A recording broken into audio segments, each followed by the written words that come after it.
Will iPhone 13 shut down Instagram? Okay, maybe that was a little dramatic, but what's not dramatic is that Instagram does know more about us today in 2021 than they ever have before. It's beyond just the photos we like and, people we follow. It's much, much deeper and crazier than that.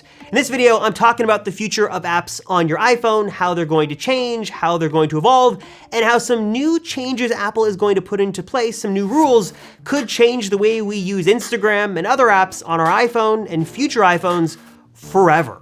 And a huge thanks to Policy Genius for sponsoring this video.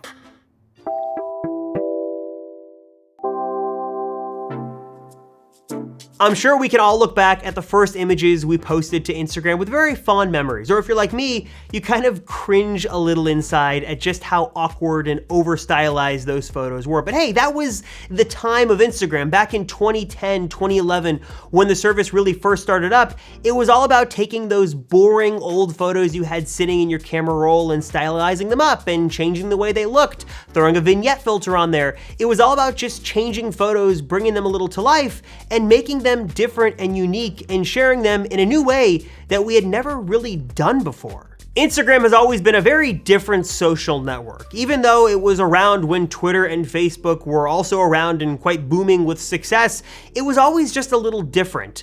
It's funny to say this, but it almost gave us a little bit of an unfiltered look into the lives of our friends and families and other people we wanted to follow. Yeah, the photos were super over-stylized and a lot of crazy filters were applied, but it was just more genuine, raw, just kind of normal everyday stuff that you just wanted to share with friends and family and post to a new platform that wasn't like Twitter or Facebook. It was just something different. And as the years went on, Instagram kind of went from this niche photo sharing social network to one of the big social platforms that went head to head with Twitter and Facebook. And just 2 years after it launched in 2012, Facebook bought Instagram for $1 billion. Seems kind of like a steal today and a bargain of a price to pay, seeing as what Instagram has become.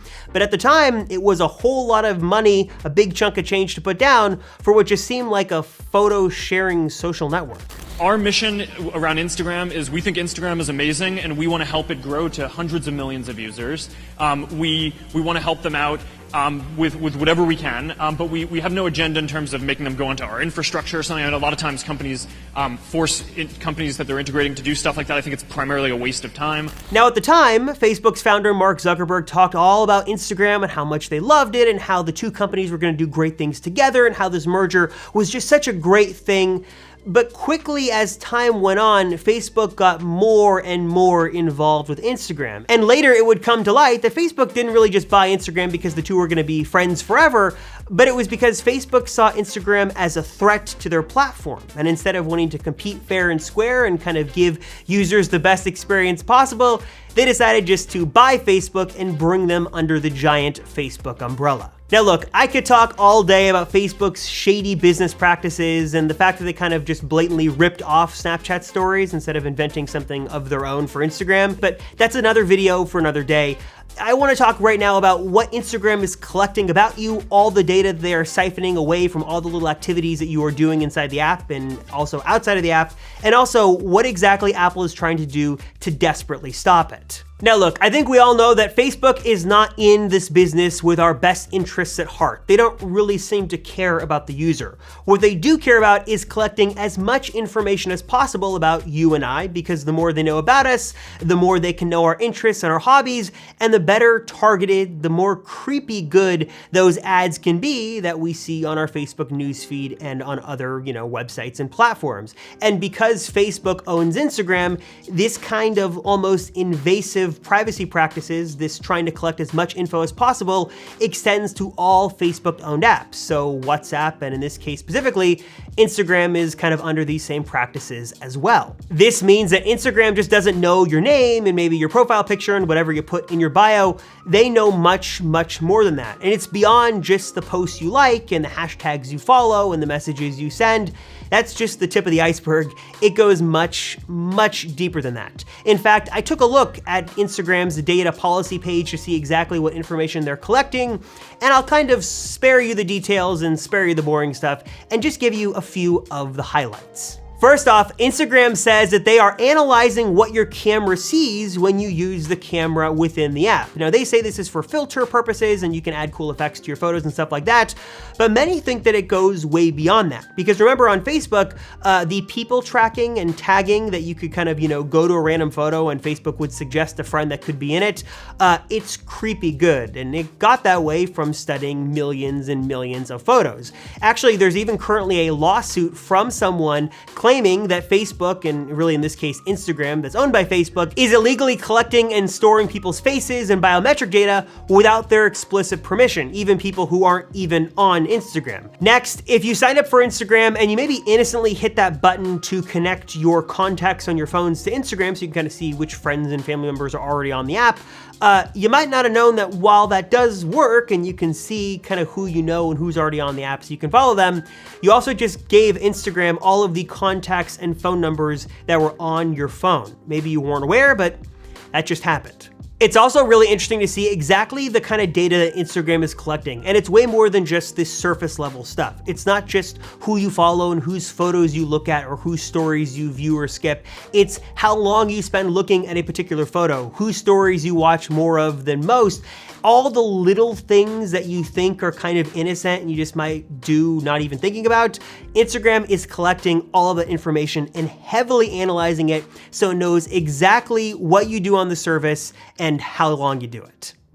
Before we continue in this Instagram saga, I want to take a quick break and tell you about this video's sponsor, Policy Genius. It is incredibly important to be conscious of your family and your future and to plan accordingly, and having a life insurance policy is going to give you the peace of mind knowing that your family and loved ones are protected in the event that something happens to you. I know you don't like to think about it, I don't like to think about it, but it's something we need to plan for, and as I've been kind of going through this process personally, looking for a life insurance policy, Policy Genius has been an incredible tool. Policy Genius helps you quickly and easily get personalized quotes from top companies in minutes. In fact, you can save 50% or more on life insurance by comparing quotes with Policy Genius. It's important to know that Policy Genius is not an insurance company, but it's an insurance marketplace. So you're getting unbiased expert opinion from the folks over at Policy Genius looking to match you with a policy that works best for you.